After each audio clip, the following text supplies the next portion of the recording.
সুপ্রিয় ষষ্ঠ শ্রেণীর শিক্ষার্থী বন্ধুরা, আসসালামু আলাইকুম। আজ গণিত বইয়ের 174 পৃষ্ঠার 3 নম্বর প্রশ্নের সমাধান করব। তো প্রথমে লেখা আছে ক্রমিক নং সমীকরণ মান। প্রশ্নটা একটু পড়ে নিচ্ছি আমি। প্রতিটি সমীকরণের পাশে থাকা কলামের ভিতরের মানগুলো থেকে সঠিক মূলটি বেছে নাও। অবশিষ্ট মানগুলো কেন সমীকরণটির মূল হবে না ব্যাখ্যা করো। তাহলে আমি প্রথমে 1 নাম্বার দিয়ে শুরু করলাম। 1 নাম্বার প্রশ্নটা হলো 2x + 5 2x + 5 = 15। এখন প্রথম মান হলো 10। x = 10 হলে x = 10 হলে তো আমি যে জায়গায় x থাকবে x এর মানগুলো লিখবো শুধু।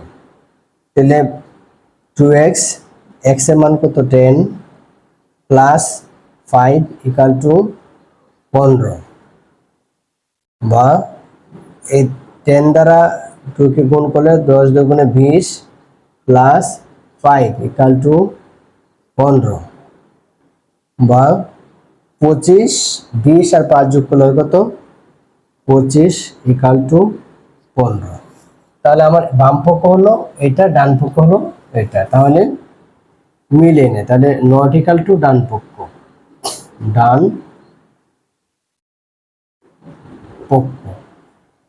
আবার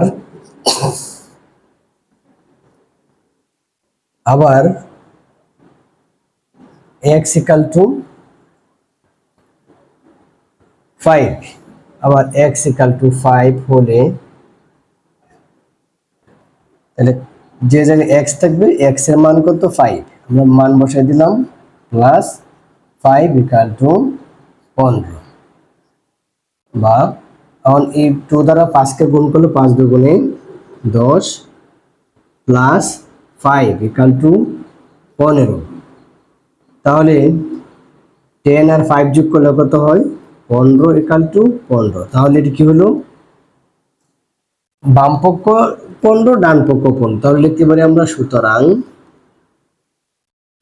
বাম পক্ষ সমান সমান ডান পক্ষ। এবার আরেকটা আছে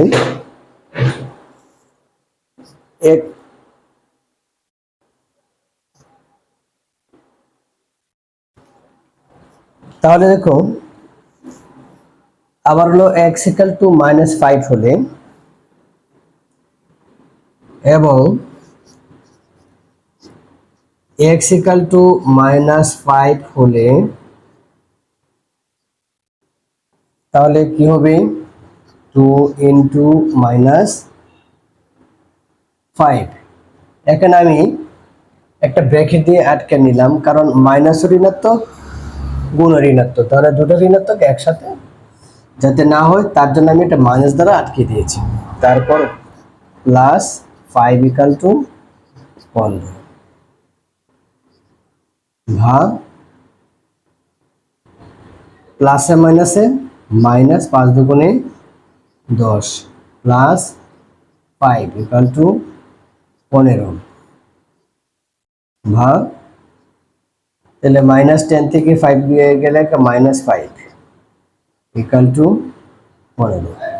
তাহলে এটাও বাম পক্ষ সমান ডান পক্ষ সমান নয়। আমরা লিখতে পারি নট ইকাল টু ডান পক্ষ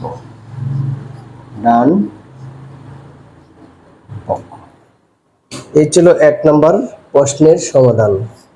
তাহলে দেখো 2 নম্বর প্রশ্নটি হলো 5 - y = 7। তাহলে y =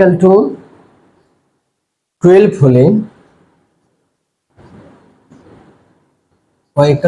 হলে যে জায়গায় y থাকবে এই ওয়াই এর স্থলে আমরা ওয়াই এর মানটা বসাবো। তাহলে আমরা কি পেয়েছি, -5 -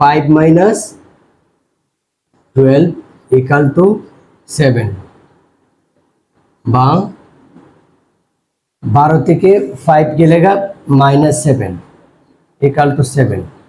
তাহলে এটা হলো বাম পক্ষ, এটা বাম পক্ষ, এটা ডান পক্ষ। তাহলে বাম পক্ষ সমান ডান পক্ষ হয়নি, তাহলে আমরা কি লিখবো, নট ইকাল টু ডান পক্ষ, নট ইকাল টু ডান পক্ষ। এবার দেখবো আবার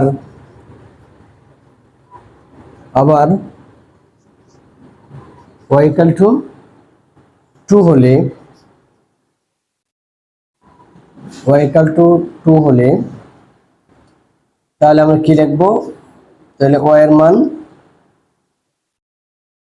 2, y এর মান 2 = 7। তাহলে 5 থেকে আমরা 2 বাদ দিলে 3 = 7। এটাও নট ইকাল টু ডান পক্ষ, ডান পক্ষ। এবং y ইকাল টু -2 হলে,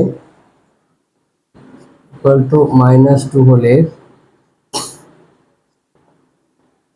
তাহলে 5 - -2 ব্র্যাকেটে আটকে নিলাম, তো ইকাল টু 7,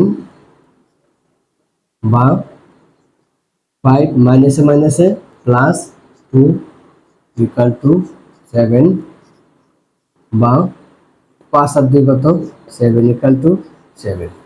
তাহলে আমরা দেখতে পাচ্ছি এটা বাম পক্ষ সমান ডান পক্ষ সমান হয়েছে। তাহলে আমরা লিখব, সুতরাং বাম পক্ষ সমান ডান পক্ষ সমান। এই ছিল 2 নাম্বার। এবার আমরা করব 3 নাম্বার। 3 নাম্বার প্রশ্ন হলো 5x - 2, 5x - 2, সরি, এবার আমরা করব 3 নাম্বার। 3 নাম্বার প্রশ্ন হলো 5x - 2, 5x - 2 = 3x + 8, 3x + 8। তাহলে x = 5 হলে, তাহলে x এর মানটা বসবে, x এর মান কত, 5 - 2 = 3 গুণ x এর মান কত, 5 + 8। এবার আমরা গুণ করব, এই দুটো গুণ করব, 5 × 5 = 25 - 2 = 3 × 5 = 15 + 8, বা 25 থেকে যখন 2 বাদ যাবে কত থাকবে, 23 = 8 × 5 = 13, 3 × 3 = 1, 1 আর 2 23। তাহলে আমরা বাম পক্ষ সমান ডান পক্ষ পেয়েছি। সুতরাং বাম পক্ষ সমান ডান পক্ষ।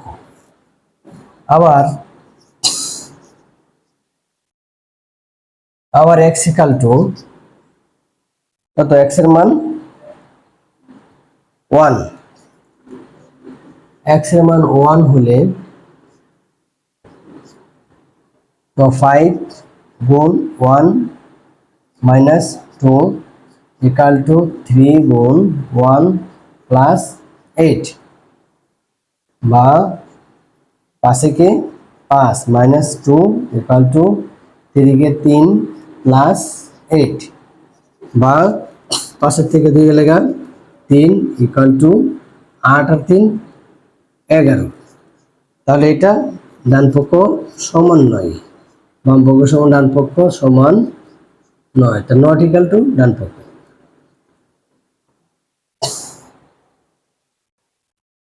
এবং আরেকটা হলো এক্স ইকাল টু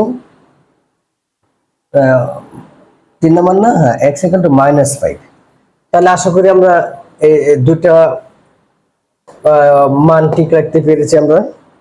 এইবার এই এক্স এর মানটা মুছে ফেলি। এবার করব আমরা x equal to -5। x equal to -5 হলে হলো x -5 গুণ, আমরা ব্র্যাকেট দিয়ে আটকে দিলাম, তাহলে -2 ইকুয়াল টু 3 গুণ -5 -5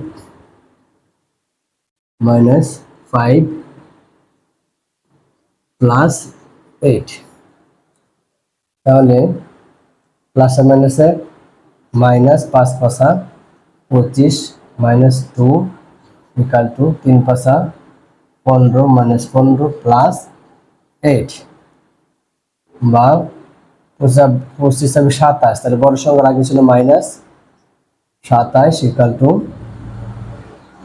তো 15 থেকে 8 গেলে 7 থাকে, তাহলে এটাও মিলে নেই, বাম পক্ষ সঙ্গে ডান পক্ষ মিলে নেই, তাহলে নট ইকুয়াল টু ডান পক্ষ।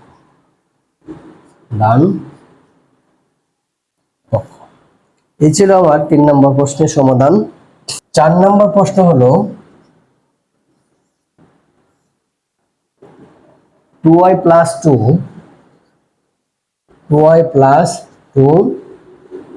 Equal to 16। তাহলে y ইকুয়াল টু 18 হলে y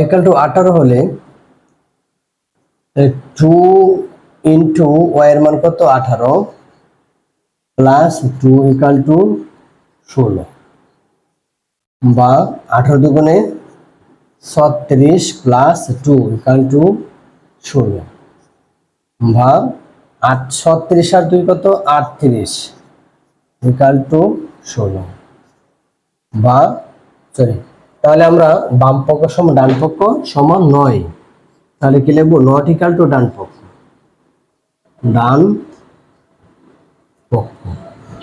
আবার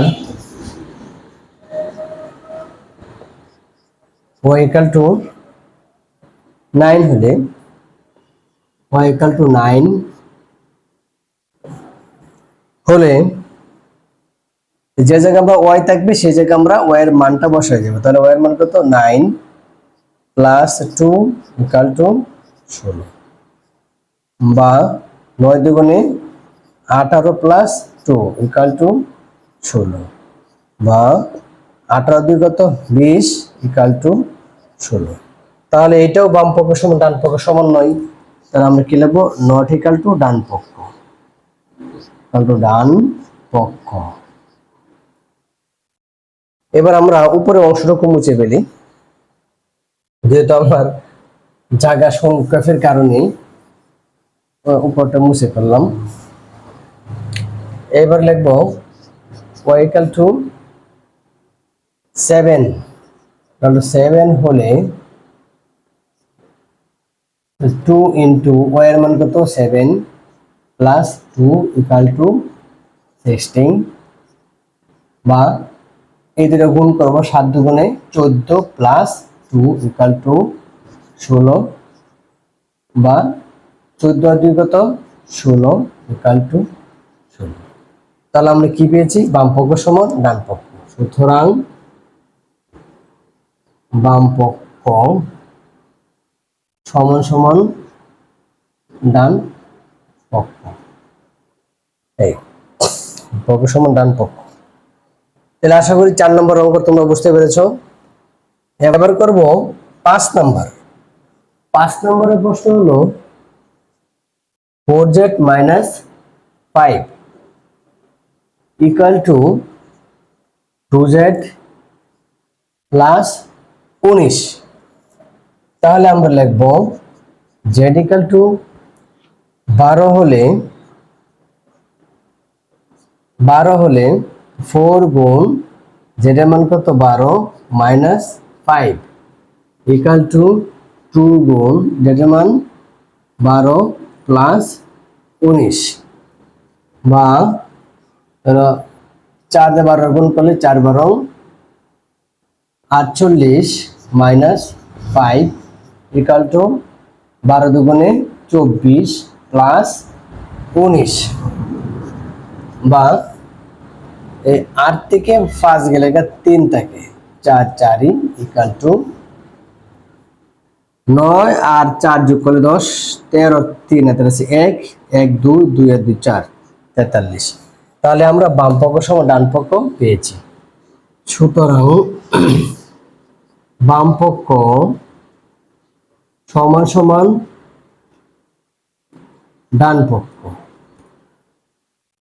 আবার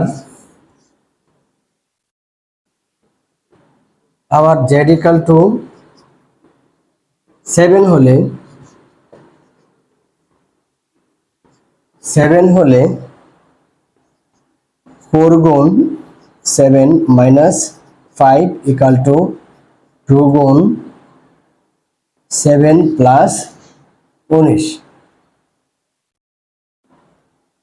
তো বা 4 সাথে কত 28 মাইনাস 5 7 দুগুণে 14 প্লাস 19 বা তাহলে 8 থেকে 5 গেলে 3 2 2 ইকুয়াল টু 9 10 13 13 3 এত আছে 1 2 3 33 তাহলে এটা বাম পক্ষ সমান ডান পক্ষ সমান নয় তাহলে নট ইকুয়াল টু ডান পক্ষ এগুলো ডান পক্ষ এবার z ইকুয়াল টু 4 বসালে তাহলে আমরা অংশটুকু মুছে ফেলি এটা মুছে ফেললাম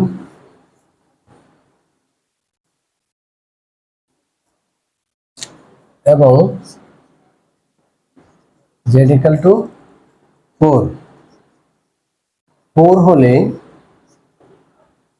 4 গুণ z এর মান 4 মাইনাস 5 ইকুয়াল টু 2 গুণ 4 মাইনাস প্লাস 19 z এর মান 4 বা 4 4 16 মাইনাস 5 ইকুয়াল টু 4 দুগুণে 8 প্লাস 19 বা তো 6 থেকে 5 গেলে 1 1 ইকুয়াল টু 9 আর 18 আর 9 আর 8 গুণ করলে 17 7 হাতের আছে 1 1 আর 1 2 27 তাহলে বাম পক্ষ সমান ডান পক্ষ এটা সমান নয় তাহলে আমরা ডান পক্ষ সুপ্রিয় ষষ্ঠ শ্রেণীর শিক্ষার্থী বন্ধুরা আশা করি তোমরা 3 নম্বর প্রশ্নের যে সমস্যাটি ছিল সেটা আমি সমাধান করে দিয়েছি আশা করি তোমরা বুঝতে পেরেছো ধন্যবাদ